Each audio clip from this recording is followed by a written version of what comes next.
ভোর থেকে রাজধানীতে মুষলধারে বৃষ্টি শুরু হয়েছে। নগরীর কয়েক জায়গায় তৈরি হয়েছে জলাবদ্ধতাও, ভোগান্তিতে নগরবাসী। এই বিষয়ে রাজধানীর আসাদ গেট থেকে আরও জানাতে আমাদের সাথে যুক্ত হচ্ছেন সহকর্মী কামরুল হাসান।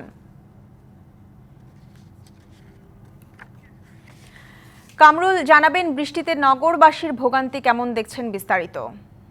ঈশিতা, আপনি যেমনটা বলছিলেন, আজ সকাল থেকেই কিন্তু রাজধানীতে মুষলধারে বৃষ্টিপাত হচ্ছে। আমি এই মুহূর্তে অবস্থান করছি রাজধানীর আসাদ গেট এলাকায়। আপনি নিশ্চয়ই আমার ক্যামেরায় দেখতে পাচ্ছেন যে এখানে বেশ জলাবদ্ধতা কিন্তু আমরা দেখতে পাচ্ছি।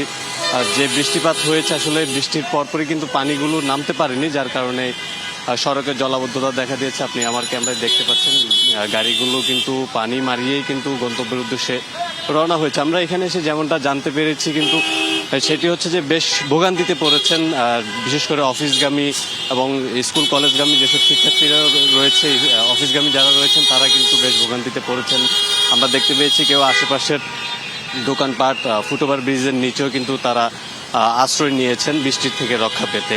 এ পর্যায়ে একটু জানাতে চাই যে গতকালই কিন্তু আবহাওয়া অফিস জানিয়েছে যে বৃষ্টিপাতের একটি সম্ভাবনার কথা জানিয়েছিল এবং এই বৃষ্টিপাত বহাল থাকবে। তো এইভাবে যদি বৃষ্টিপাত হতে থাকে, আসলে যেভাবে জলাবদ্ধতা বাড়ছে, এতে কিন্তু বলা যায় যে ভোগান্তি কিন্তু বাড়বে, ভোগান্তি কমবে না। তাই নগরবাসী আশা করছেন যে সিটি কর্পোরেশন কিংবা সংশ্লিষ্ট যে মহল রয়েছে, যে এই দুর্ভোগ থেকে তাদেরকে পরিত্রাণের জন্য যাতে কার্যকরী উদ্যোগ নেয়। তো আপনি দেখতে পাচ্ছেন যে এই যে এখানে জলাবদ্ধতা দেখাই যাচ্ছে, যে গাড়িগুলো কিন্তু খুব ধীর গতিতে চলছে এবং সড়কে কিন্তু যানজটও আমরা দেখতে পেয়েছি, খুব থেমে থেমে গাড়িগুলো চলছে। আমি এখানে আসার সময় কিন্তু বেশ ভোগান্তিতে পড়েছি, যে যার কারণে যানজট তৈরি হয়েছিল বিধায় আমাকে এখানে আসতেও কিন্তু বেশ বেগ পেতে হয়েছে।